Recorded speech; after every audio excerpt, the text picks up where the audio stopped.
This segment is about food chain or food web, also known as energy transfer.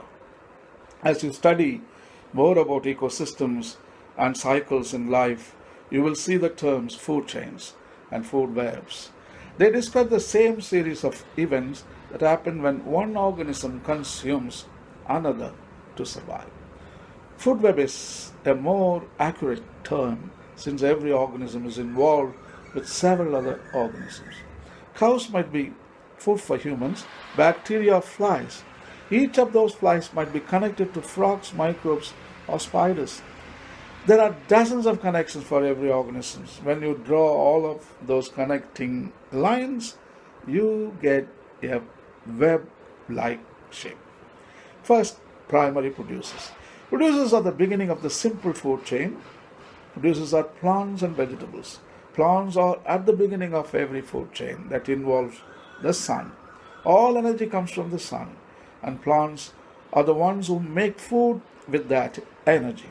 They use the process of photosynthesis. Plants also make loads of the other nutrients for other organisms to eat.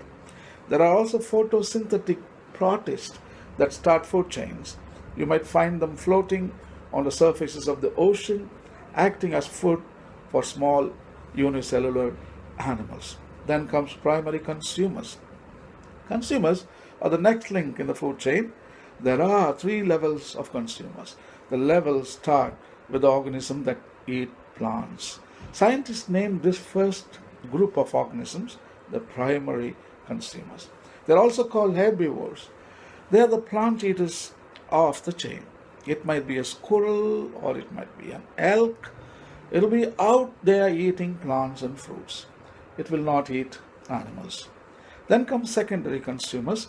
Secondary consumers eat the primary consumers. A mouse might be a primary consumer and a cat might be the secondary.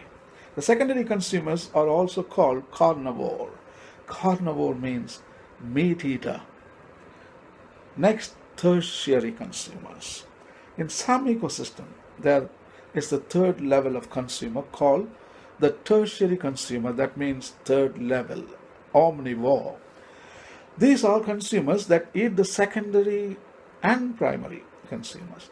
The tertiary consumer could be a wolf that eats the cat and the mouse. There are also consumers called omnivores. Omnivores can either be secondary or tertiary consumers.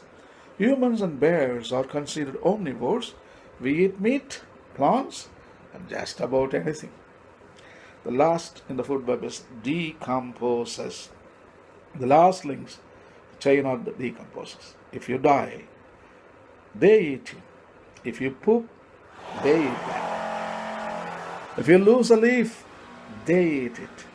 Whenever something that was alive dies, the decomposers get it.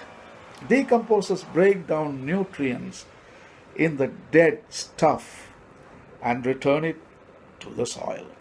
The producers can then use the nutrients and elements once it's in the soil.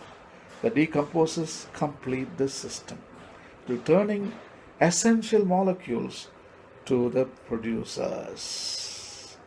It is called circular model of production. Millions of years, they use the same material to produce, to recycle, to reuse, and again decompose, and again use again and again. We have to learn from nature, from ecosystem, how to use our resources wisely. Human society, every time we produce something, we go for fresh resources. We don't know how to use the old resources and make a circular pattern of production. We can learn from the ecosystems. Goodbye.